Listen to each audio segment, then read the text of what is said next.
សង្គ្រាមរវាងខ្មែរហើយនិងសៀមមិនមែនជាសង្គ្រាមត្រឹមតែកងទ័ពនិងកងទ័ពទេវាជាសង្គ្រាមរវាងប្រជាពលរដ្ឋនិងប្រជាពលរដ្ឋផងមានន័យថាពលរដ្ឋសៀមហើយនិងពលរដ្ឋខ្មែរ ម្នាក់ម្នាក់សិតតែមានបេះដូងស្នេហាជាតិរៀងៗខ្លួនយើងចង់បានសន្តិភាពរៀងៗខ្លួនទោះបីជាម្នាក់ម្នាក់បានដឹងថាសង្គ្រាមវា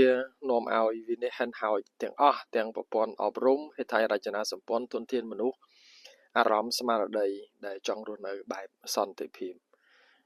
ដូច្នេះហើយ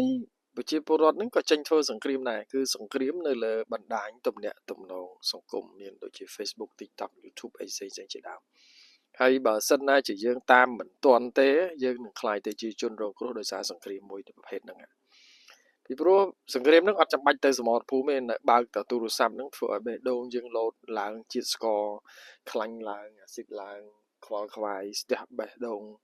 គ្រាសៃឈាមអីមកភ្លាមលើហ្នឹងបើសិនណាយើងមិនអាចវិនិច្ឆ័យបាន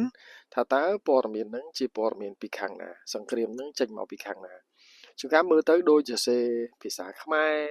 អក្សរខ្មែរស្អីៗជាដើម profile Facebook វាជាភាសាខ្មែរអញ្ចឹងទៅដូចជាខ្មែរអញ្ចឹងក៏ប៉ុន្តែវាយប្រហាររាជរដ្ឋាភិបាលកម្ពុជាវាយប្រហារខ្មែរគ្នាឯងកងទ័ពជ័យចុះ1 2 3អញ្ចឹងធ្វើឲ្យយើងនឹងបាក់ស្មារតីយើងលែងមានជំនឿជឿទុកចិត្តលើរាជរដ្ឋាភិបាលពេលនោះយើងចាញ់សង្គ្រាមបច្ចេកវិទ្យាអាហ្នឹងគឺសង្គ្រាមរវាងប្រជាពលរដ្ឋនិងប្រជាពលរដ្ឋអញ្ចឹងទេក្នុងនាមប្រជាពលរដ្ឋខ្មែរយើងទី1គ្រប់គ្រងរាជរដ្ឋាភិបាលទី2វិរៈកងទ័ពរបស់យើងនិងទី3ប្រឹងប្រែងរកឲ្យច្បាស់ថាតើព័ត៌មានដែលយើងបានទទួលពីលើបណ្ដាញសង្គមតំណែងហ្នឹងតំណែងសង្គមហ្នឹងវាជាព័ត៌មានពិតឬក៏ជាព័ត៌មានคล้ายៗឬក៏គ្រាន់តែជាព័ត៌មានដែលបំបាក់ស្មារតីយើងតែប៉ុណ្្នឹងទេវីដេអូមានតែប៉ុណ្្នឹងអរគុណ